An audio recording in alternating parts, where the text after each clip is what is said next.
ملوث ہیں۔ انہوں نے کہا کہ 9 مئی کو بنیاد بنا کر ایک بڑی سیاسی جماعت کو ختم کیا جا رہا ہے، اور انہوں نے کہا کہ کرائم کی جو انفارمیشن ہے وہ چھپانا بھی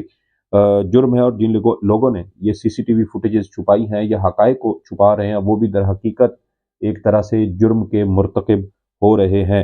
انہوں نے کہا کہ یہ سب کچھ لندن پلان کے تحت کیا جا رہا ہے۔ نواز شریف اور اس کے بیٹوں مریم نواز اور زرداری کے کیسز کو ختم کر دیا گیا۔ نواز شریف نے توشہ خانہ سے 6 لاکھ میں مرسڈیز گاڑی لی، آصف زرداری نے توشہ خانہ سے 3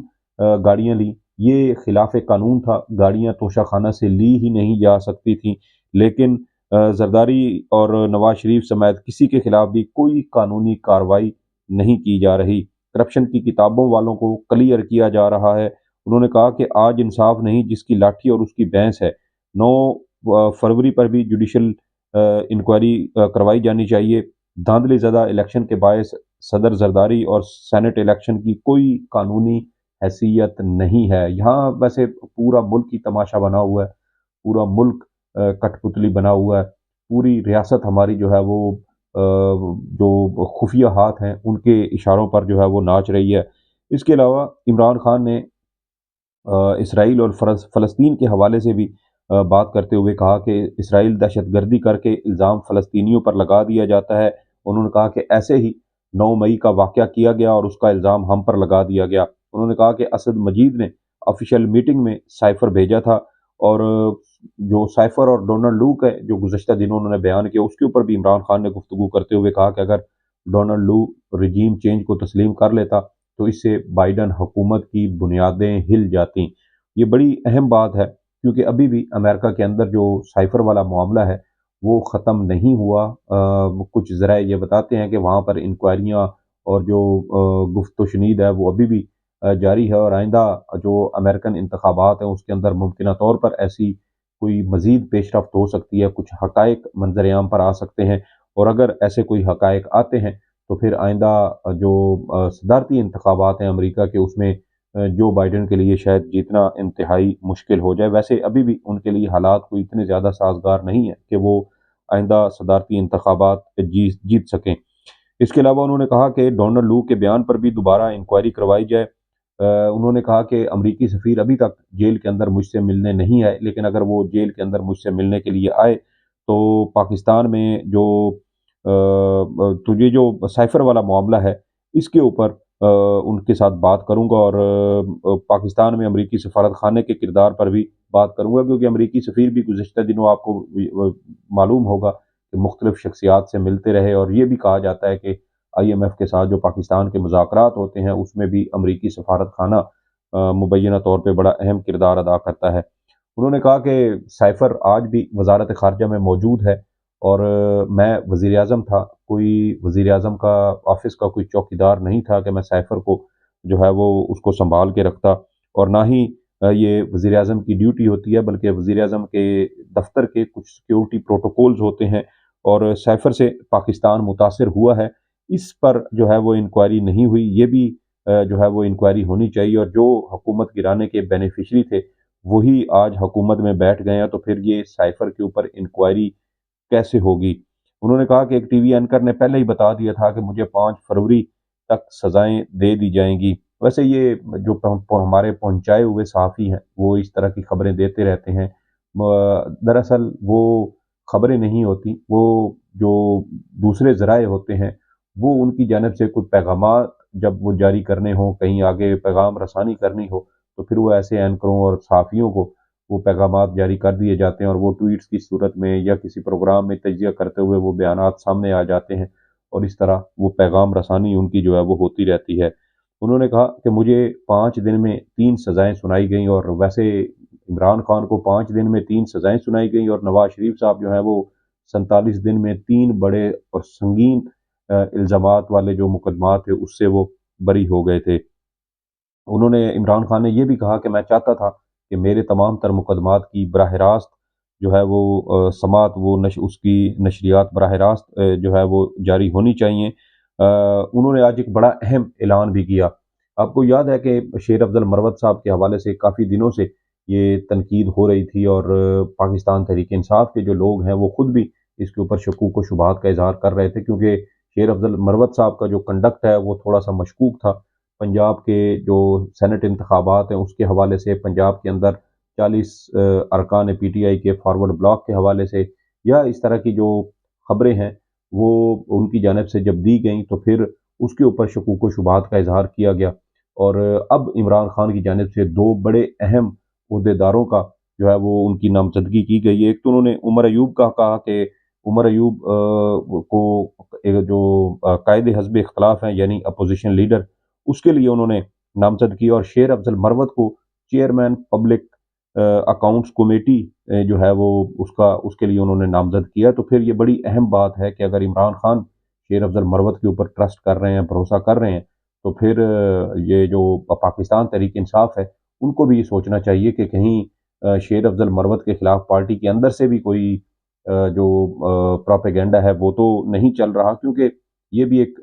قدرتی بات ہے کہ پارٹی کے اندر بھی مختلف گروپس ہوتے ہیں جو ایک دوسرے کے ساتھ ان کی کھینچا تانی جو ہے وہ چلتی رہتی ہے۔ انہوں نے کہا میں نے نامزد کر دیا ہے، اب اس کے اوپر جو نوٹیفیکیشن آئی ان دونوں شخصیات کا یعنی اپوزیشن لیڈر اور چیئرمین پبلک اکاؤنٹس کمیٹی، وہ سپیکر نے جاری کرنا ہے۔ سپیکر صاحب نے اٹارنی جنرل کو خط لکھا ہوا ہے کہ بتایا جائے جو یہ جو سنی اتحاد کونسل ہے کیا یہ پارلیمانی جماعت ہے یا نہیں ہے، اور اس کے اوپر ممکنہ طور پر اٹارنی جنرل کیا رائے دیں گے، یہی کہیں گے کہ یہ سنی اتحاد کونسل